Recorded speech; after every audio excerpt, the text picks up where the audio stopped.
말씀을 위해서 잠깐 기도하겠습니다.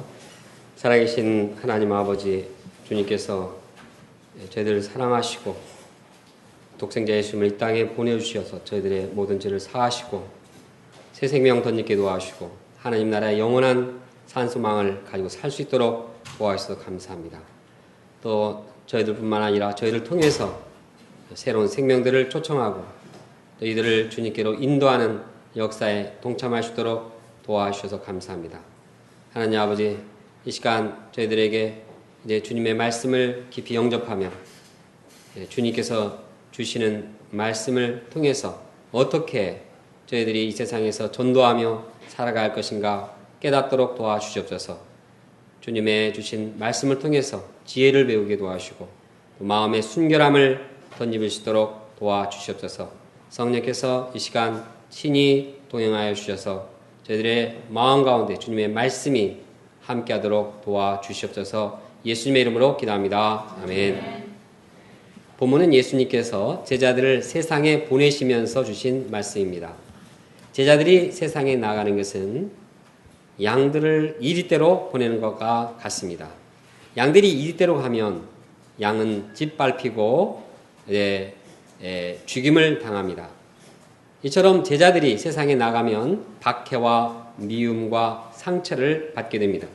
본문은 이러한 상황에서 제자들이 어떻게 살아갈 것인가를 말씀하고 있습니다. 예수님께서는 말씀하고 있습니다. 뱀같이 지혜롭고 비둘기같이 순결하라. 세상과 부딪히면서 복음을 전해야 할 우리가 어떤 자세를 가져야 하는가 깊이 생각하고 본문을 배우기 원합니다. 제1장 뱀 같은 지혜. 제자들은 뱀같이 지혜로워야 합니다. 뱀의 지혜가 어떠합니까? 뱀은 길을 갈 때 주위를 쫙 살펴보면서 아주 신중하게 진행합니다. 뱀은 상황 판단이 정확하고 순발력이 뛰어납니다. 특히 뱀은 위험에 직면했을 때 이를 피하는 데 탁월한 능력이 있습니다. 순식간에 잽싸게 피합니다. 또 뱀은 변온동물로서 외부 환경에 따라서 내부 온도를 조절합니다. 아주 변화가 무쌍합니다. 보호색을 가지고 있어서 환경 속에서 자기를 감춥니다. 또 분리하면 땅 속에 들어가서 나오지 않습니다. 그러다가 먹이를 보면 또 재빨리 공격합니다. 이러한 것들이 뱀의 지혜입니다. 제자들이 세상의 복음을 전하려면 이같이 뱀같이 지혜로워야 합니다. 제자는 현실 상황을 잘 파악하고 이에 따라서 지혜롭게 행동해야 합니다. 복음을 전하다가도 피해야 할 때 또 피해야 합니다. 그러다가도 복음을 전할 기회가 생기면 이를 놓치지 않는 지혜가 요구됩니다.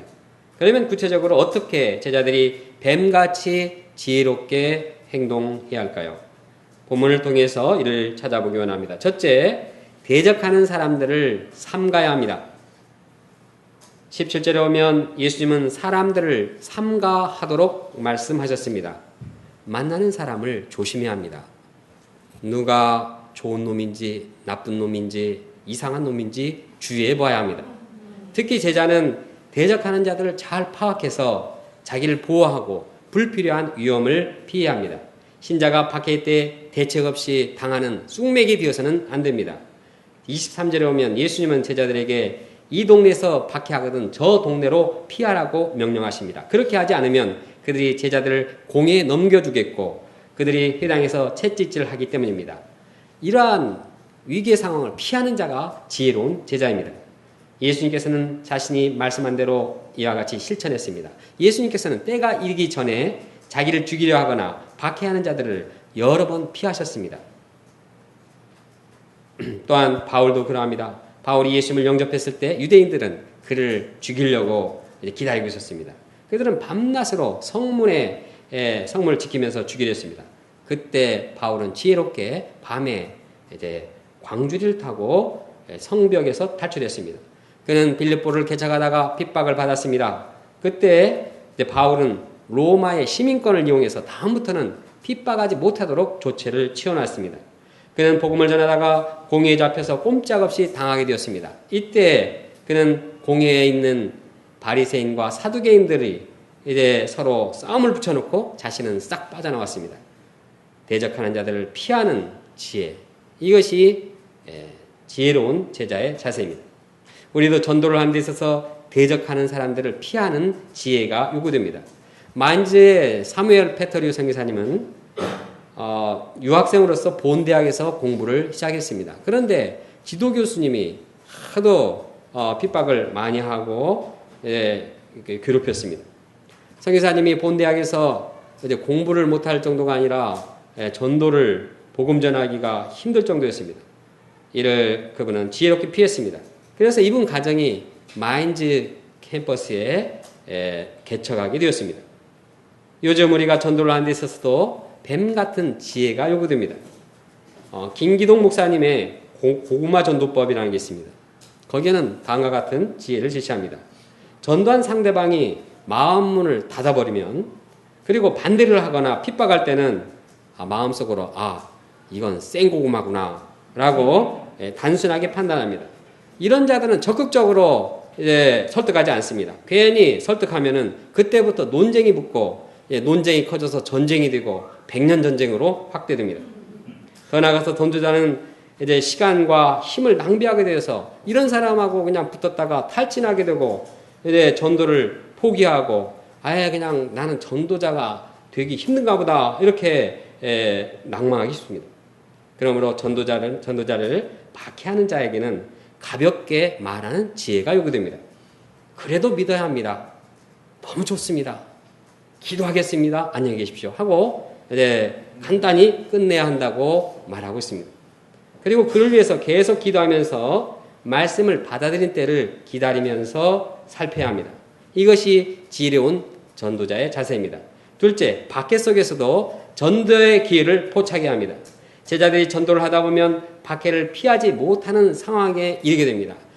피하는 것도 이제 지혜인데 피하지 못할 때는 어떻게 하는 것이 지혜로운 것인가 말씀하고 있습니다. 회당에 넘겨주고 공회에 넘겨주고 회당에서 채찍질 당할 때 어떠한 자세를 가져야 합니까? 총독들과 임금들 앞에서 끌려가 신문을 받을 때 어떻게 해야 합니까? 이때 지혜로운 제자는 전도의 기회를 놓치지 말아야 합니다. 그리고 이때 말씀을 담대히 전해야 합니다. 근데 쥐도 고양이도 쫓기면 막다른 골목에 있으면 달려든다고. 뭐 어떻게 합니까? 자기가 체포를 당하고 자기가 핍박을 당하는데 그때 좋은 찬스는 말씀을 전하는 것입니다. 그것이 전도자의 지혜입니다. 18절 뒷부분에 보면 이는 그들과 이방인들에게 증거가 되게 하려 하심이라. 예수님은 박해 상황을 전도의 기회로 삼도록 말씀하십니다.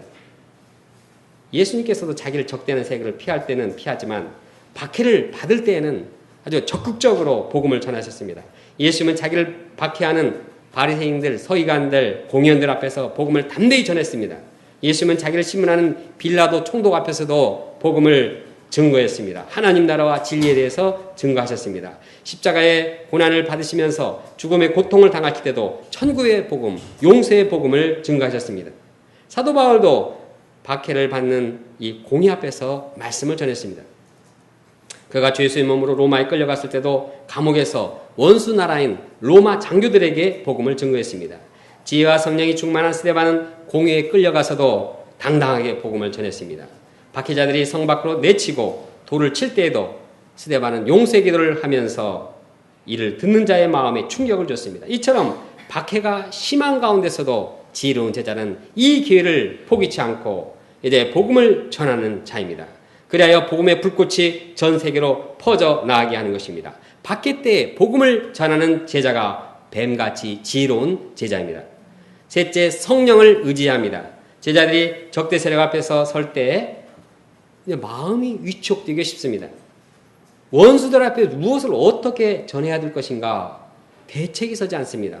사실 마음이 열려진 우리 동역자님들이 참 마음을 열고 이렇게 말씀을 듣는다고 해도 전할 때 참 이것을 마음에 영접시키기가 참 어렵습니다.